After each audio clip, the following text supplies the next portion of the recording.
Herbert Hoover served as the United States' 31st president from 1929 to 1932. He took office 7 months prior to the stock market crash on October 29th. His aspiring programs were overwhelmed by the Great Depression that seemed to continue to get worse during his presidency. Hoover was known as one of the worst presidents in the history of the United States because of the little things he did to help in such a crucial time. He completely deserves to be put in the Hall of Shame because of the poor job he did to run the country. The first thing he did to be deserving of the Hall of Shame is how he treated the Great Depression. This was one of the country's worst economic failures ever, and he did not do a great job as president to ensure the people that it would be okay. Hoover failed to recognize the severity of the situation. He thought the businesses would eventually bring the U.S. out of the Great Depression. He did not want to give the American people any handouts. A quote that Herbert Hoover gave in one of his speeches during the Great Depression was this. He said, "Economic depression cannot be cured by legislative action or executive pronouncement. Economic wounds must be healed by the actions of the cells of the economic body, the producers and consumers themselves." This quote enhances my point of Hoover's stance after the Depression. He did not think the government needed to get involved and that businesses would get the country out of the Great Depression. This leads to another one of my points. Another thing Hoover did poorly was the regulation of the homeless. Since there were so many people homeless after the Great Depression, shanty towns were built for the poor people to live in.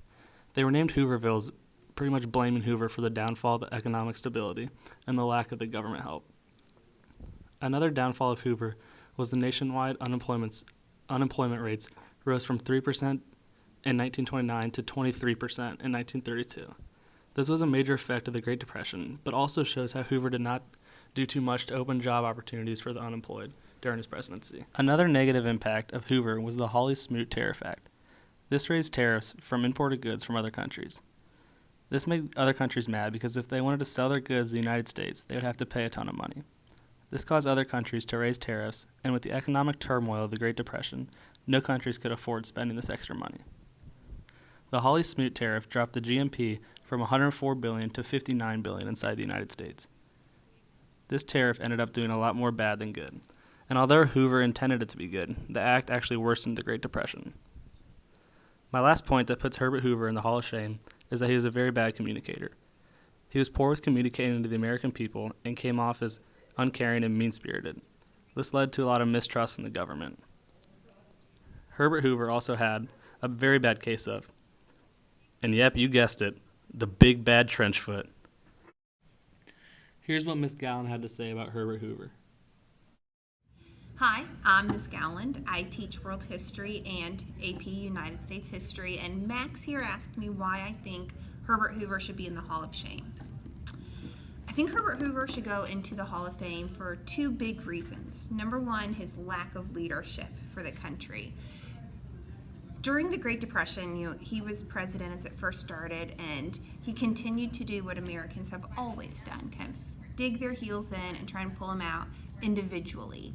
So when he did the RFC, it just wasn't enough of a handout, what the country needed.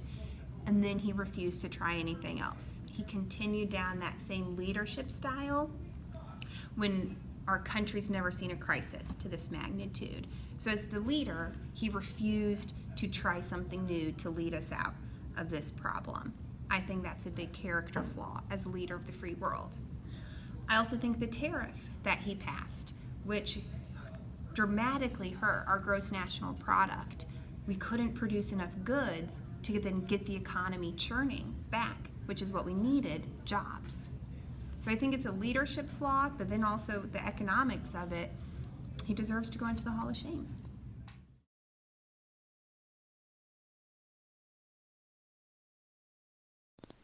FDR is widely considered one of the top 3 presidents in the United States history. He was the longest-serving president of the United States ever, serving for 12 years from 1933 until his death in 1945. You could say that 12 years is an abuse of powers, but he did so much for the United States. A president like FDR was exactly what the country needed in those trying times. FDR guided the United States out of the Great Depression with the creation of the New Deal, which chartered programs like the CCC, AAA, TVA, PWA, and FARA. In Roosevelt's second New Deal, he created new programs like the Works Project Administration and Social Security. Although at times controversial, Social Security and other New Deal programs continue to have a lasting impact on the United States today. He guided the United States through World War II and created the Big Three coalition with Russia and Great Britain at the Yalta Conference, which helped shape a post-war peace that represented not just a collective security order, but a plan to give self-determination to the liberated peoples of post-Nazi Europe. He played a major role in the creation of the United Nations, which still stands today. Here's what Andrew's brother Colin had to say. This is my brother here to talk to us about FDR. Tell us a little bit about yourself, Colin. Hi, my name is Colin Myers. I'm going to be a senior at Purdue University. I'm studying economics.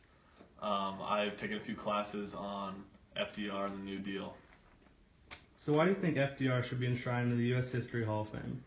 I think FDR has done a lot to really shape the political and economic systems in the United States when it comes to the New Deal, as well as he really brought us out of the Great Depression and instilled more confidence in the American population.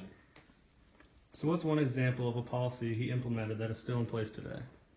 So when it comes to the New Deal, one of the more influential ones was the Social Security Act, which, regardless of partisanship, has been certainly influential in just how Americans go about their lives these days. Welfare program that helps elderly people make sure they stay on their feet, and it's been intact for almost 100 years now. So I think it's one of the most influential programs that we've had in our history. Colin Myers for you. Thank you. Thank you. The Great Depression was the worst economic disaster in United States history. Ultimately, our decision to induct Franklin Delano Roosevelt came down to the fact that Herbert Hoover aggravated the Great Depression and FDR healed it. Thanks for watching. R.I.P. Jeremy.